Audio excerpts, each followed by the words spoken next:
today, man? Doing pretty good. Doing pretty good, man. Another day, losing another dollar, inflation every day, getting worse. So, but I'm here, making it, getting getting to the getting to the work, the craft, you know what I mean? Oh yeah. We This is our second Sunday in a row recording, and I think it's a Yeah. little different recording on Sundays just because like we have this end of week, mentality. Like we're looking back on the week and evaluating, if we got enough done and what's to come on this next week. But yeah, something I thought was interesting to bring up right away. I found out right before this call. 14 years ago to the day, Apple acquired Siri, which I thought was interesting because I never knew that it was another company prior, and it led to more research on my part, and I found out that Tim Cook went on record saying that Apple acquires a new company every 3 to 4 weeks. So pretty interesting to think about how you know all the the skill and the tech. Apple has their ears to the ground, Mm. and they scoop them up right as soon as they come on board. Apple acquired a French startup, Data Collab, Yeah. specializing in AI and computer vision technology. So I don't know, man. Apple, they're continuing their whole monopoly thing, but it's just interesting how you can get consumed by the leader, right? Yeah, I think it's pretty dope. I want to see how they could work this into their Vision Pro, how they can um better enhance the Siri feature. I've literally never used it. I use Chat GBT.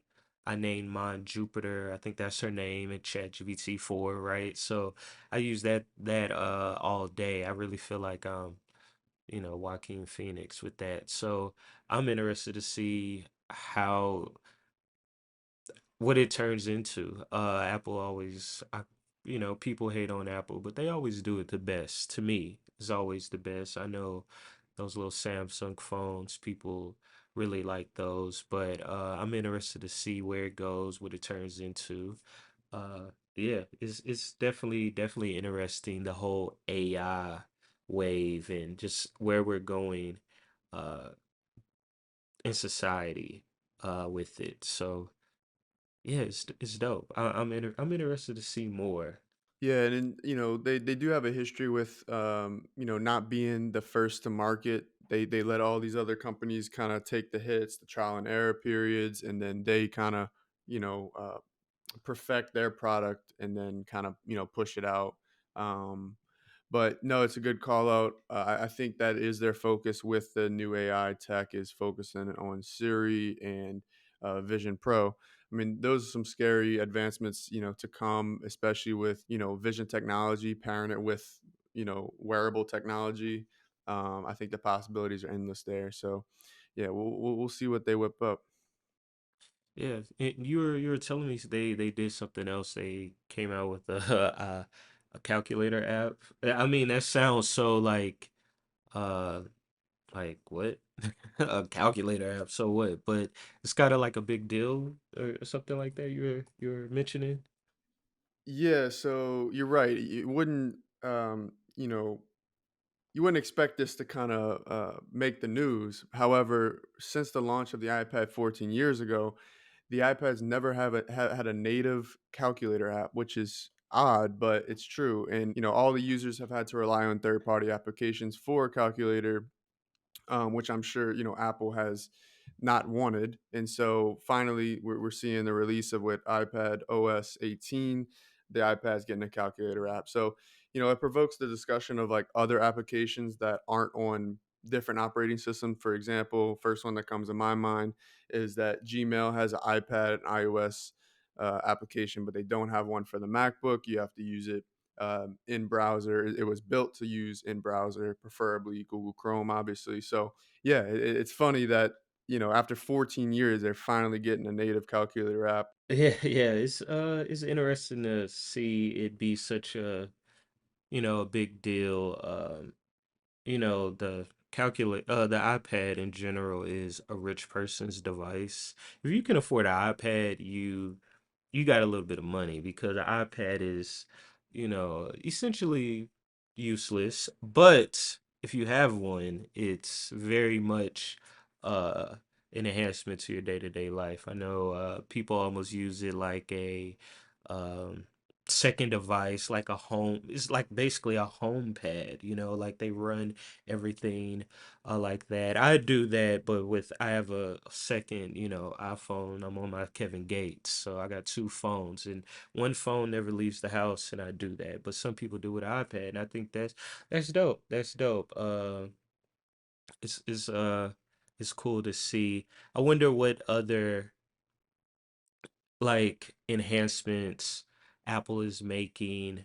Um, just in their ecosystem as far as technology or if there's any simpler enhancements. I know you and I both were looking at icons. I'm currently working on a couple icons for iOS. What are your thoughts on that?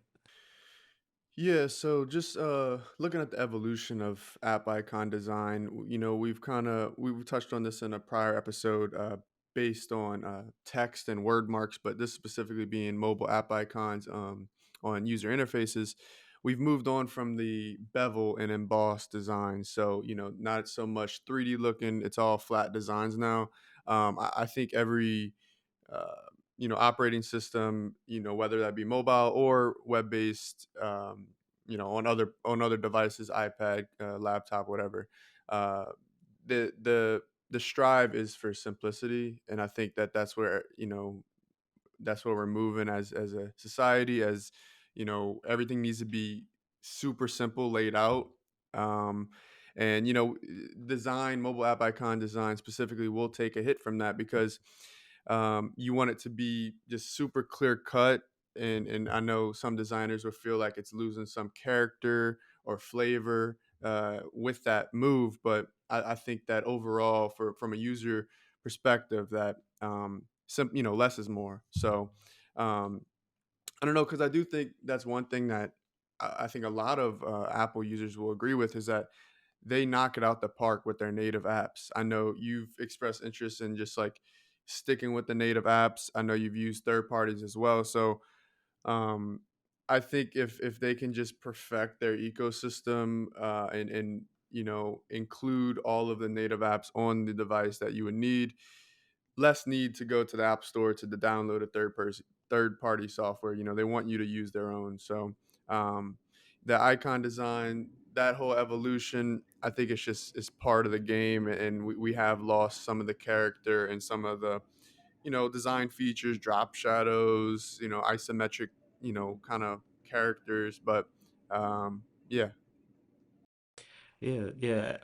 Apple is so interesting, all the different things that's just in there world that we can talk about or look at. I know right now there's a beef going on with how you just getting your app on the store with payments. If you're an app that does crypto, Solana, stuff like that. I think Spotify right now has some like weird stuff going on with Apple.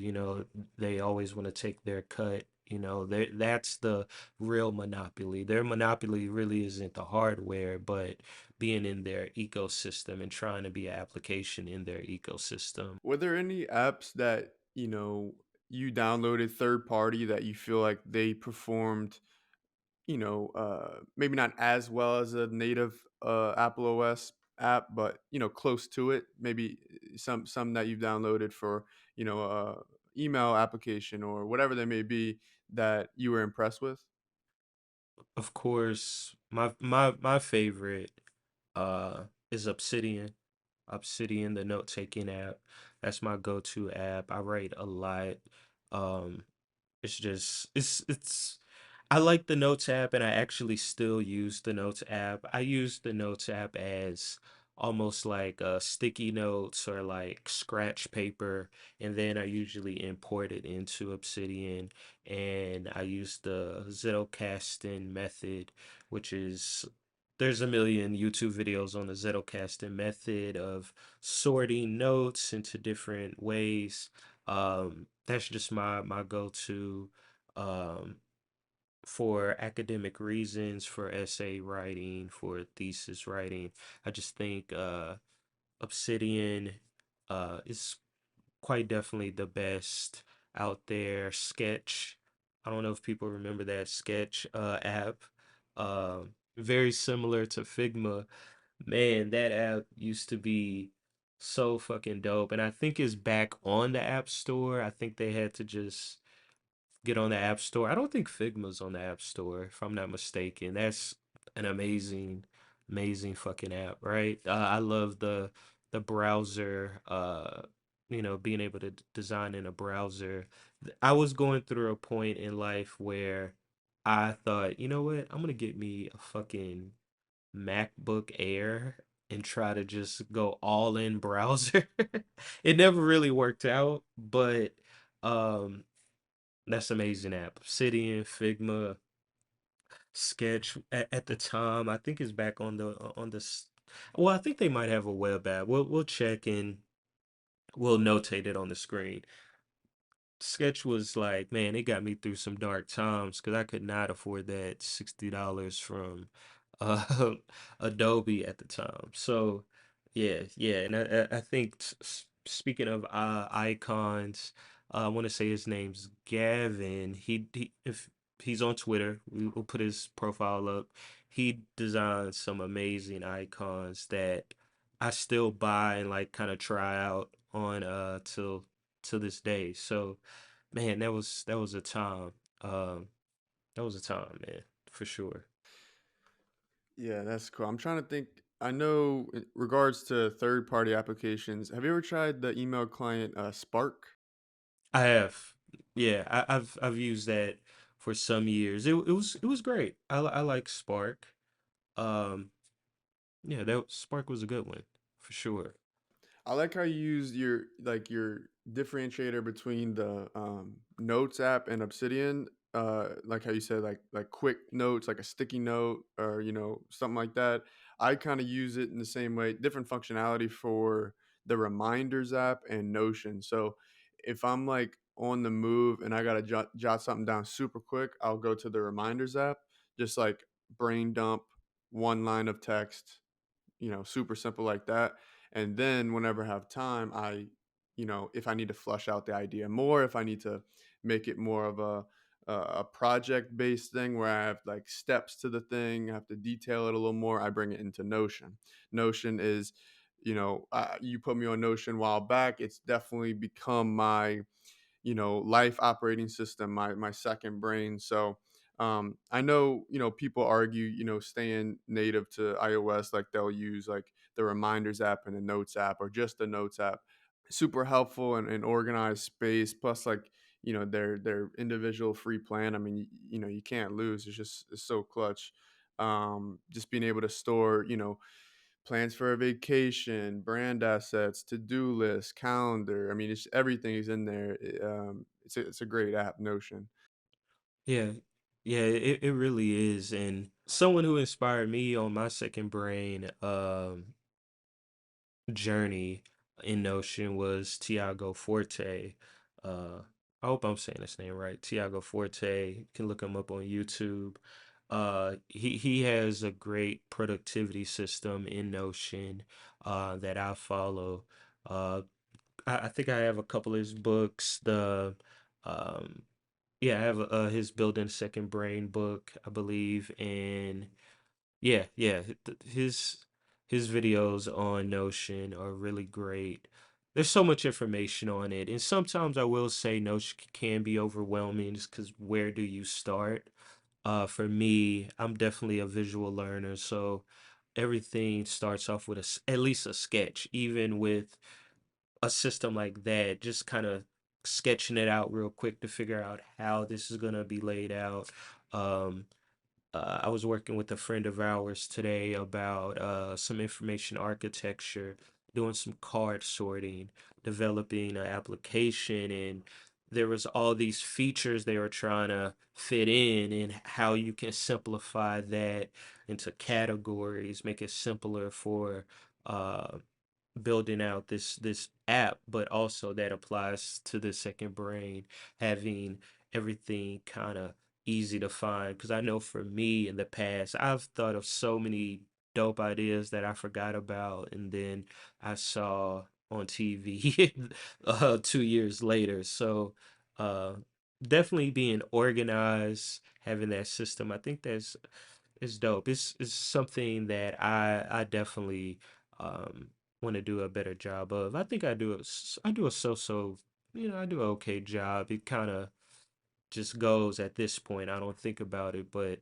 man, Notion, I was obsessed at one point. I was really like I was trying to do everything in Notion. Hell, if I could get rid of Illustrator and Photoshop and Figma and just do all that shit in Notion, I would that would be dope. I'm still not over the uh Cron getting bought and then changing the icon. Speaking of icons, I'm still like, man, what the hell? I wouldn't change the icon back.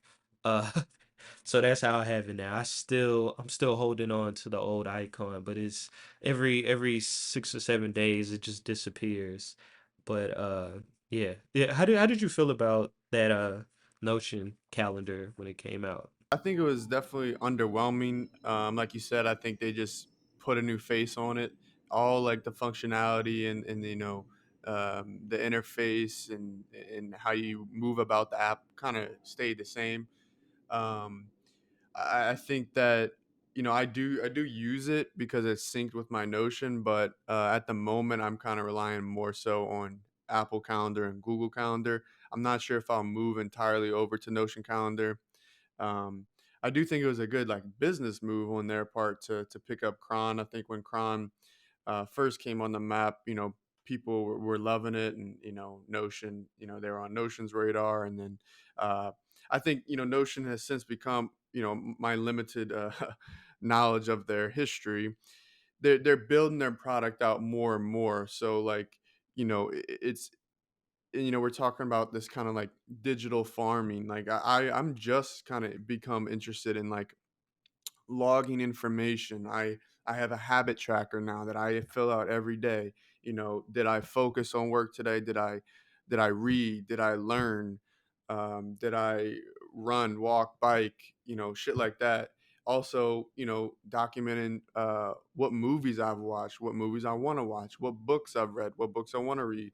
Just different digital farming, kind of just logging this information, storing away so you can have to reference. But I think them acquiring Cron adds a pretty impressive calendar engine to their Notion product. So it was definitely a good move on their part, but I do think it was kind of like a little underwhelming. They just really just branded it Notion. It's essentially just Cron, but Oh, one thing that they haven't talked about was they acquired an app called Swift, and I'm probably saying that wrong. It's Skiff, and they do a lot of encryption uh work. They have like a mail app, a page app, a calendar app, and a like a drive as well, and it's all encrypted. That one is wasn't as those apps weren't as popular as Cron, so people don't really talk about it as much. But I'm interested to see how they take that and work that into it, because what it looks like is they're building basically Google workspace apps outside of Google, which is very interesting. Yeah, very interesting. Cause like I said, I love Obsidian. I like the, file over app. I like having my markdown files that I can put on my hard drive, open anywhere, have on, my iCloud or whatnot, and be safe. And keep them forevers. But if they have a mail app, a calendar app, and private documentation, that's really interesting with the way the world is kind of going. We're going more and more into a society that is um uh, the, we talk about the Matrix every damn episode. Do you notice that? We really need to like change this to the Matrix podcast, but we're entering into that world where misinformation, encryption, uh, is more important than anything. So I'm interested to see, of course, where it goes. I feel like I say that for every topic. I'm interested to see where it goes, but hey, it's true. I'm interested to see where it goes. So, We are, yeah. And look, everybody has like their application for them, in terms of user interface, like how it looks good, how it feels. Everybody's gonna feel differently about each one. There's apps like I've tried this calendar app. It's called Fabulous or something like that. It's like extremely gamified. So like you do your to do list, like okay, drink X amount of cups of water, or go for a run and stuff, and you start checking off these to do lists, and it gives like your character these points that you can like farm out, and like kind of build your character up inside that app. So like gamifying productivity, right? Which is really interesting because, everything is gamified. Everybody needs a reward of some sort to feel mhm, accomplished. It's sad, it is, but that's kind of where we're going, and I think that is a perfect segue to talk about. I'm sure you saw some word on this, the TikTok ban, or mhm, I don't know where it's at, if it's going to be banned or not, but apparently Biden signed something that is given ByteDance till January 2025 to dissolve the company. But uh, definitely something to talk about, because like let's just say that it does get banned in the U.S., then who takes the lead in short form content. I know a lot of people favor Instagram Reels at the moment. I know mhm. content creators that are putting all their time and energy into Instagram Reels over TikTok. The algorithm is there, explore page, all that shit. Instagram Reels kind of puts your content out there. um, my last Instagram Reel was the Brick Talk intro, and that became my most played reel to date. So, you know, example A. I mean, it's just Instagram Reels definitely has an audience there. Also, YouTube Shorts.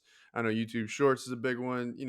All applications are adopting the endless scroll. So, like X, TikTok, Instagram, they just want you to sit there and scroll and scroll and scroll.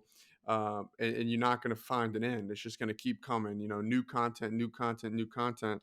Um, yeah, unhealthy to say the least. But what do you think, let's just say TikTok dissolves, right? I mean, what are your thoughts overall on like how short people's attention span has become, right? You remember Vine, the 6 second thing Yeah. that was hyped up, that was huge for the time it was here, and then obviously now with TikTok. But in terms of short form content and attention spans, what are we in for moving forward? Man, I don't know. But it's interesting to see because yeah, definitely shorter attention spans. A lot of people right now in the news think, that this ban is because, oh, they think it's some China conspiracy or something like that. It's really not because what's funny is this company gets harassed or bothered by China. Like the Chinese government is on this company's ass too. And this app was already tick what we call TikTok uh was already I think banned in India at one point already like years ago. So how their algorithm, how they set up their algorithm, how it works is set up to for you to tick tock all goddamn day, right? I don't know if US companies care to implement the same things. TikTok is very in the content there. All these apps have a certain energy to them. I know like we don't think about like the metaphysical or the spiritual energy, but TikTok has a very dark, nasty feeling to it, um that I don't think people take into account. I know a lot of people think it's an app where they are becoming radicalized. They can see certain controversial topics in the news, but I read books, so I kind of already knew all the stuff that was there, and those books aren't banned. So if anything, if said people feel that this band is hurting them or censoring them, I think the better thing is to buy books. That's the thing you need to buy in that case. But the yeah, I mean, it's definitely a lot of dark patterns, UX dark patterns that's being played, gamifications being played. Um, I don't TikTok or have a TikTok. I had it for a short period, and I saw just what it does to you. I think they're trying to implement a shopping feature, and they want to rival Amazon on the shopping feature. It's just really we're getting to that like I think on an earlier episode we talked about how movies or like Pixar movies or whatever, we're not far off from those realities. And I forgot the movie. I think you brought it up where there's a bunch of fat people and these robots are serving them. Where whatever that movie is, I saw it once, but I think we're in that era where right now it's kind of late, but I can order something and it'll be here between 4 to 8 on Amazon or 7 to 11. And I don't know about you, but if I don't got that package before 7:58, I'm like, what the fuck? I'm pissed.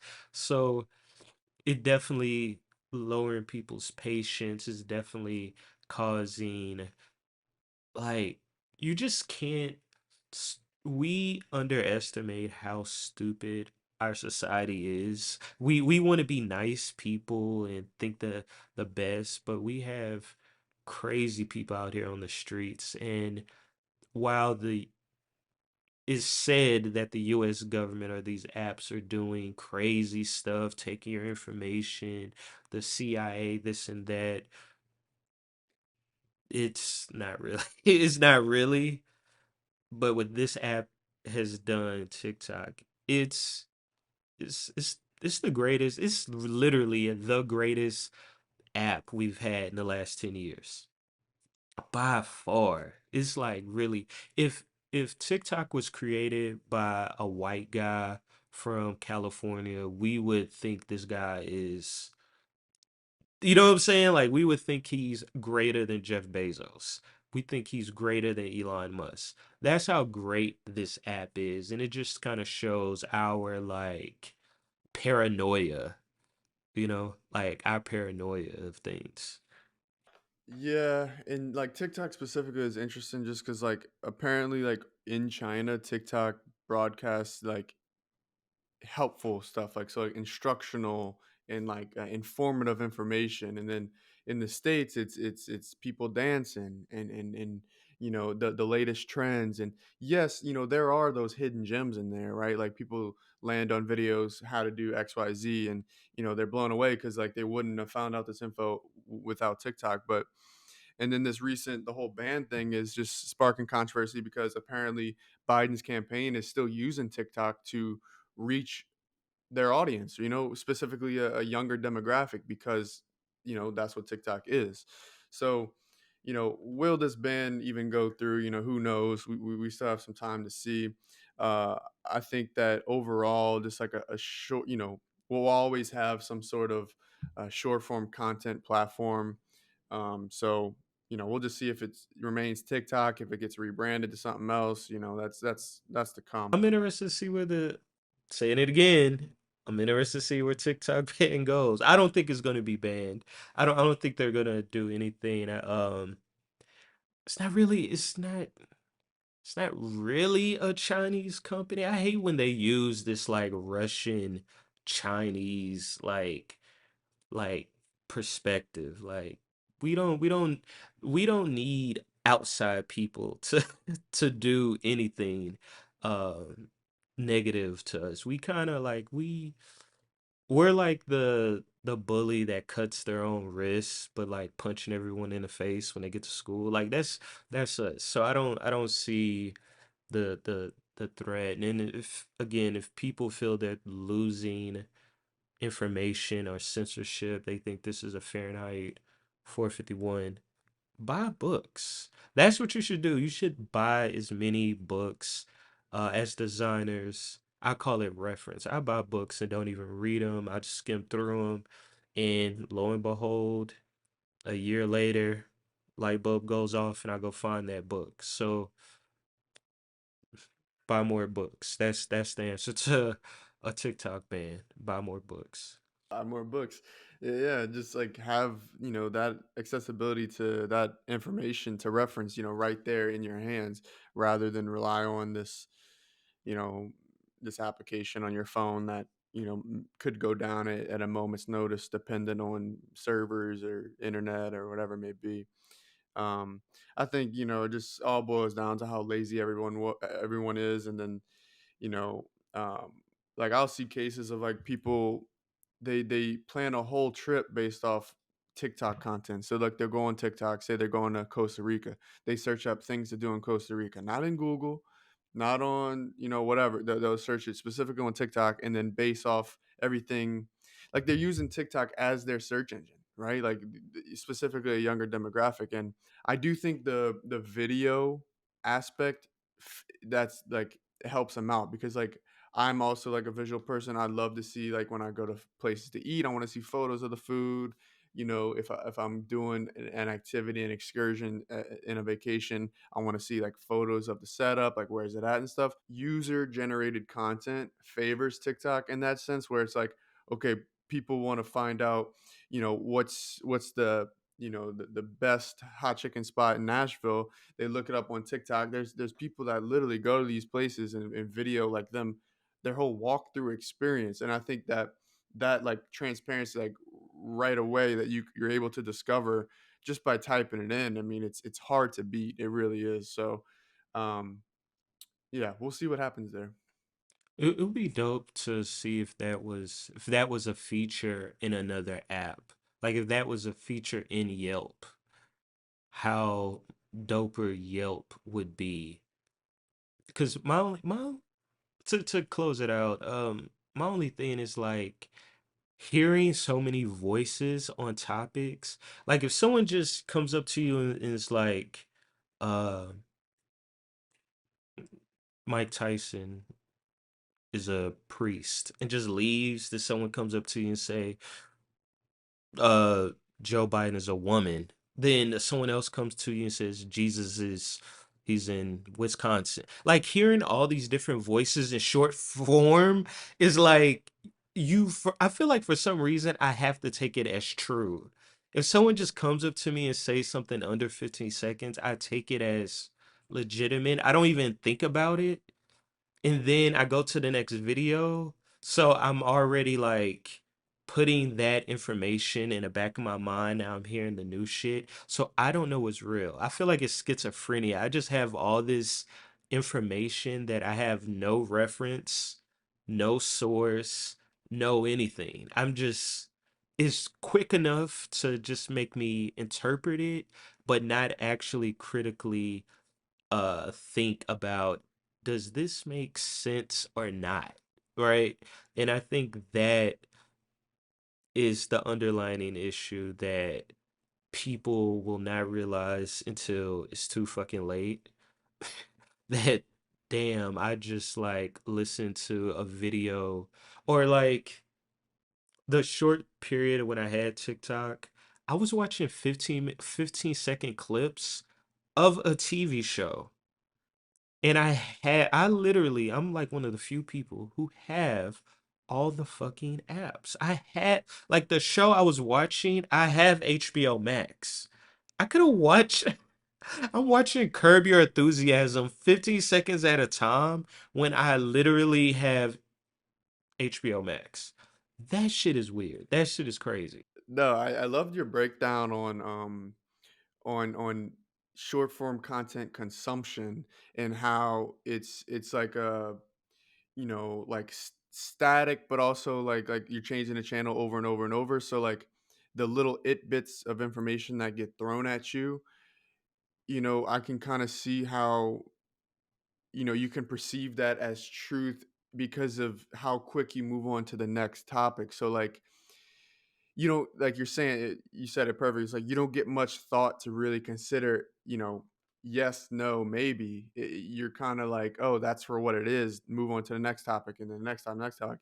And like, yes, there are like the dramatic cases where it's obvious you can dismiss it, but very rarely, like you can receive a lot of information and really not know what bank to put it in up here, right? Because you'll hear something about NASA, right? And in the matter of fucking 30 seconds, you can physically see like let's just say you're scrolling for a continuous 30 seconds. Depending on how long you sit on each clip, you can see another 10 to 15 clips.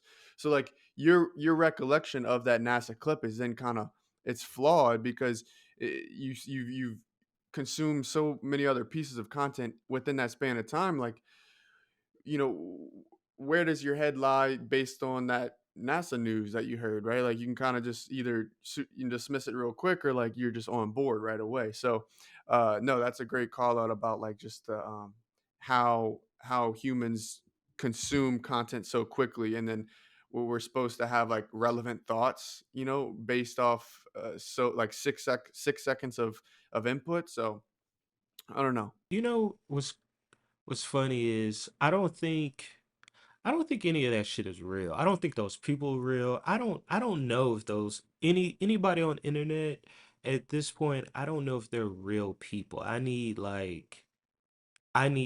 meet you. I don't even trust the video. I was reading about the dead internet theory.